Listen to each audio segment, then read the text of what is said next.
sehat, selamat datang di Tanya Shinsekin.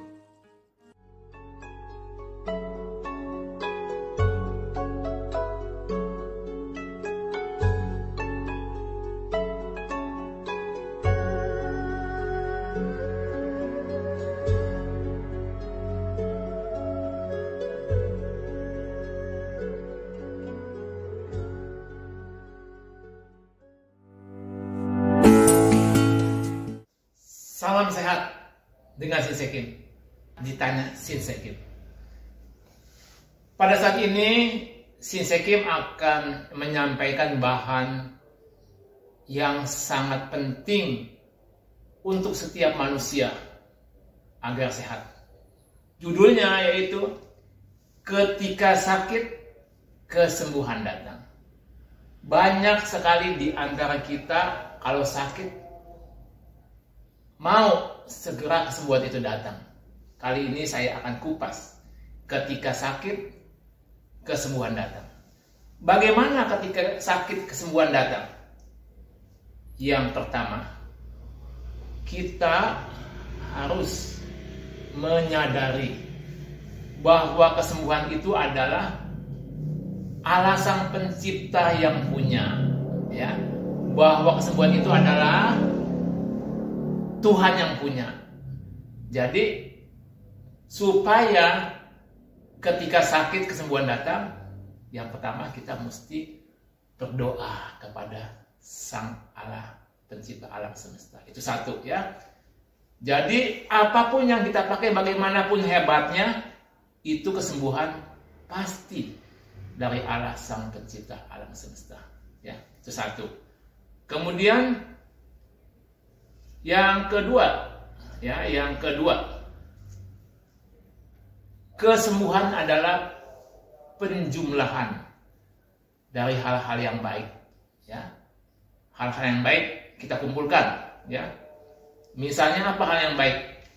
Makan tepat waktu, ya. Makan kita punya, kita minum air yang bermutu baik, ya, yang pH-nya di atas 7, ya. Kemudian kepadatan atau TDS-nya di bawah 100, ya. Kemudian kita berdoa, itu adalah tindakan baik.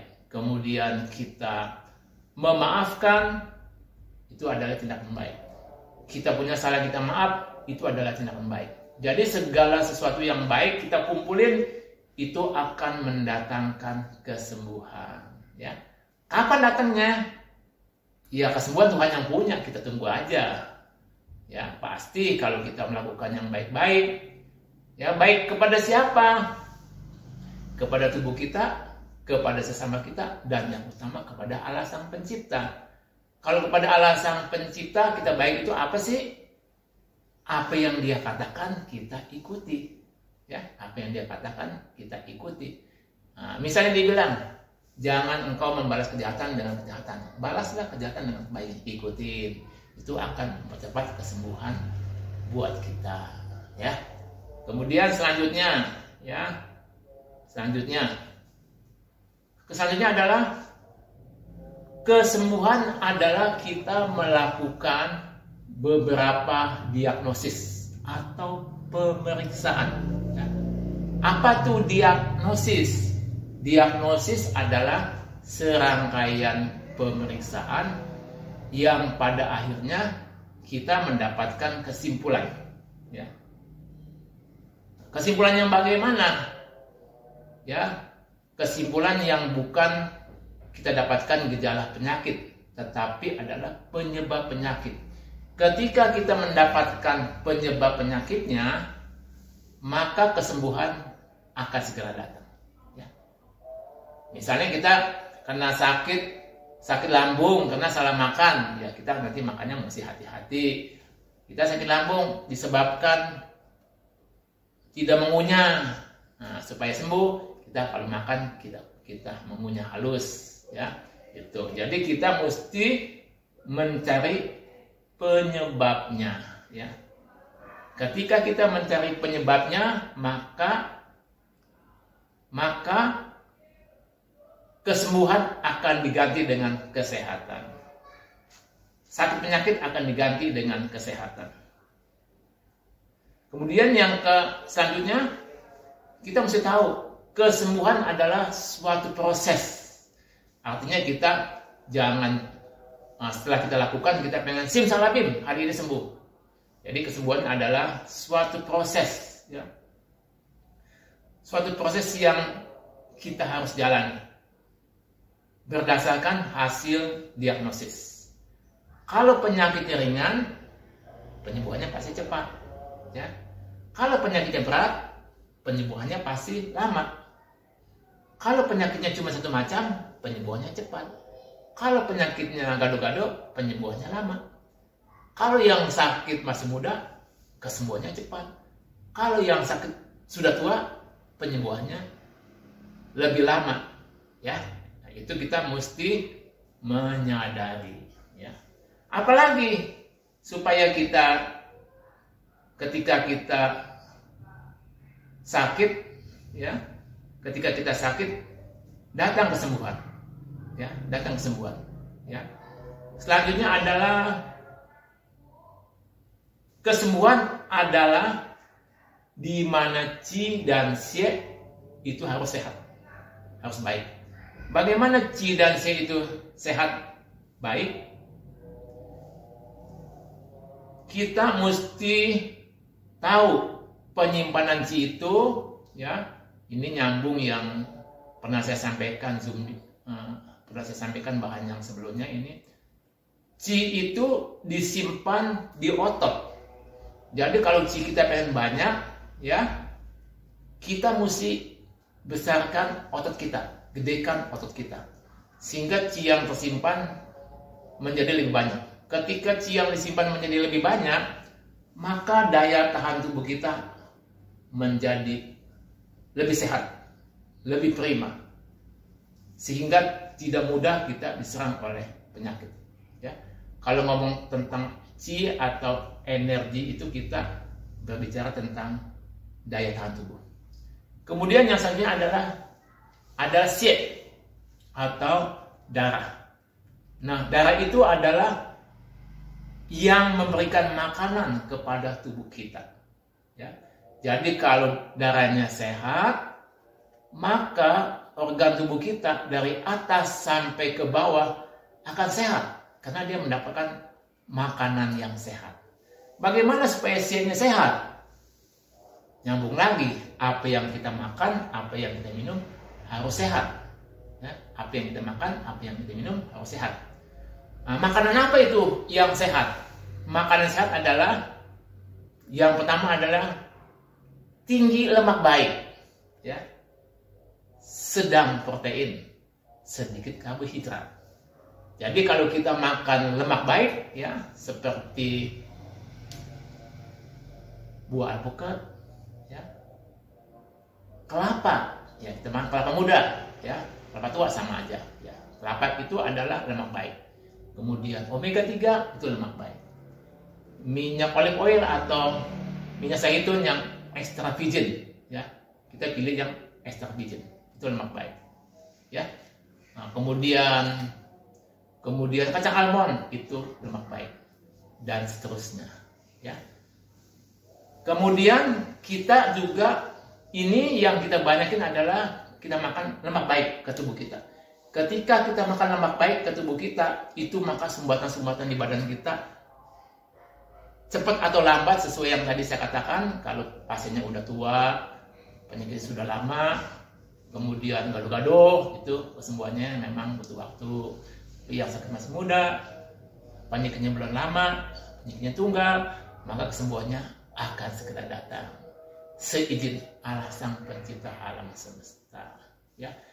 Jadi kedua ini penting. Kemudian protein itu yang kita pilih adalah protein tumbuh-tumbuhan, ya. Kemudian protein ikan, ya.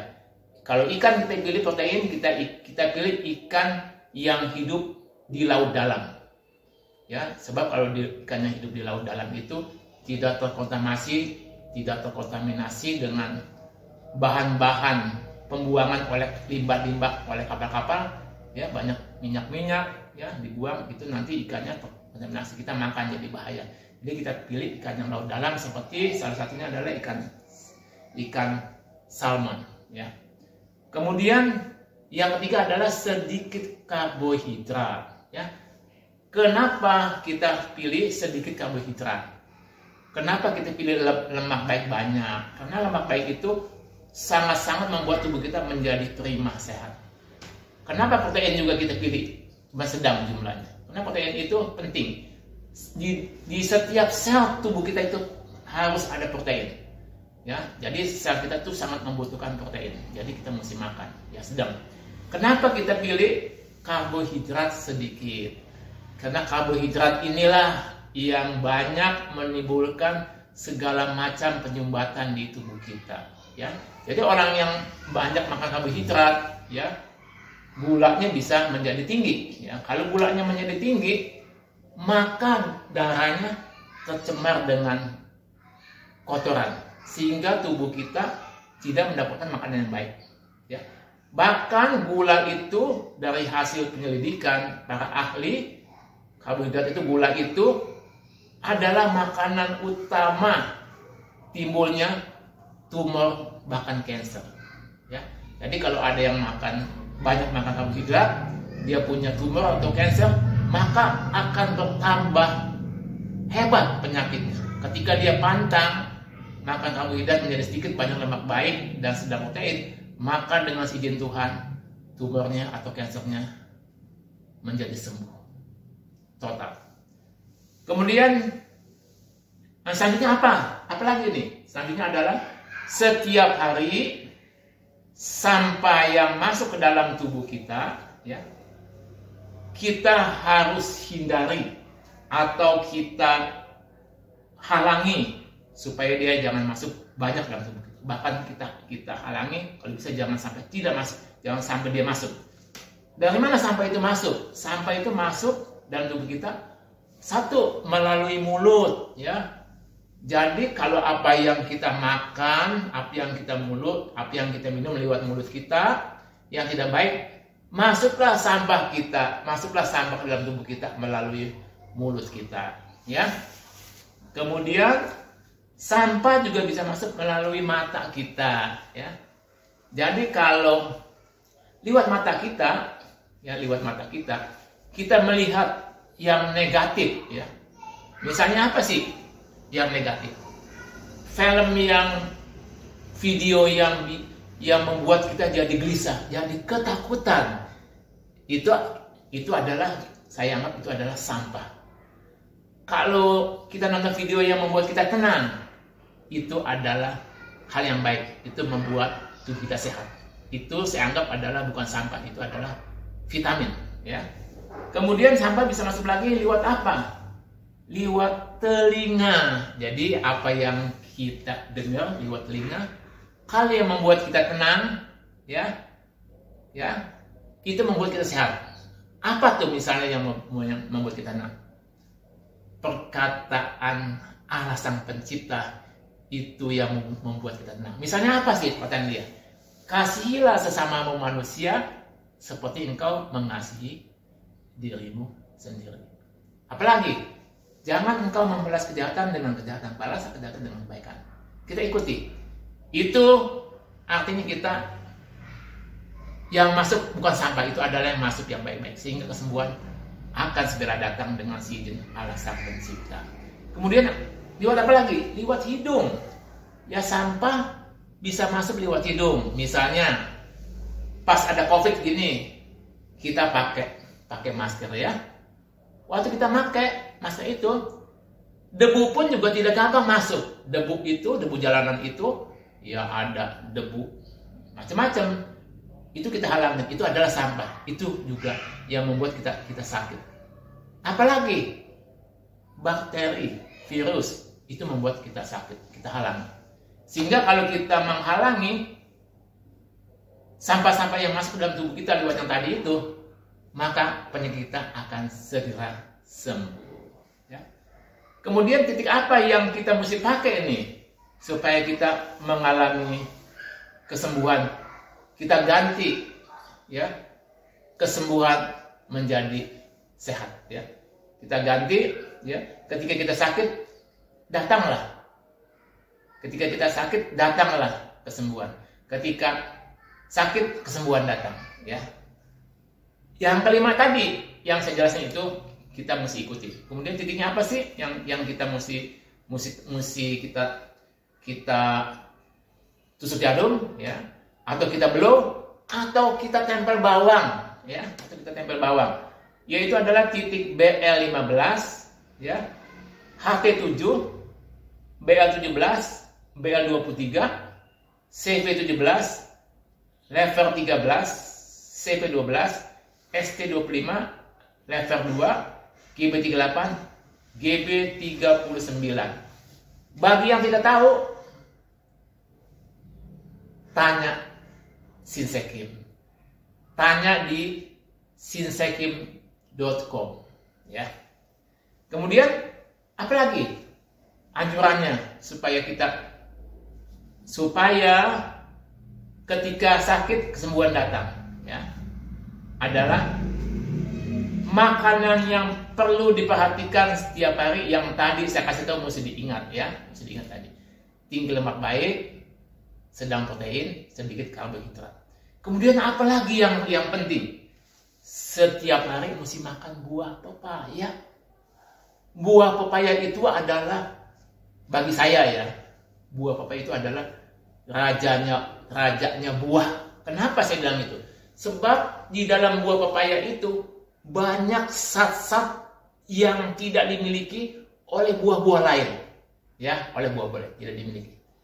Jadi kalau kita makan buah pepaya, kalau bisa setengah pepaya yang tanggung kita makan, kita akan mendapatkan kesehatan lebih dahsyat lagi. Kenapa? Buah pepaya itu adalah buah yang bisa menjaga kesehatan lambung kita ya. Kemudian apa lagi yang kita mesti makan nih? Jagung kukus kecil, jagung kecil itu jagung mini ya. Nah, kita beli, kita kukus ya, itu kita makan. Kenapa kita mesti makan jagung? Jagung membuat kita tidurnya enak. Ketika kita tidur enak, di situ pada saat kita tidur itu terjadi pembuangan sampah. Makanya mulut kita jadi bau, pipis kita pagi-pagi kuning, kita langsung ya. Nah, kalau kita tidur itu juga terjadi pembuangan sampah, terjadi regenerasi sel ya. Jadi jagung ini yang membuat kita tidur nyenyak. Jadi kalau kita tidak tidur nyenyak, maka akan terhambat pembuangan sampah dan regenerasi sel. Ketika kita tidur itu terjadi pembuangan sampah dan regenerasi sel. Kemudian ya, jangan lupa ya, kita latih otot kita supaya kuat ya, latih otot kita supaya penyimpanan chi-nya banyak ya.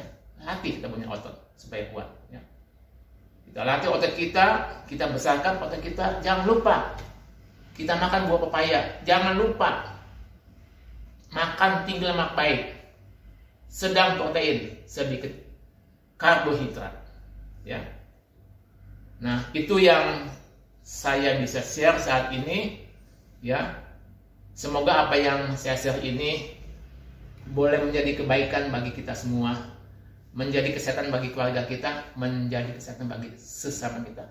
Salam sehat, Sinsekim di Tanya Sekim.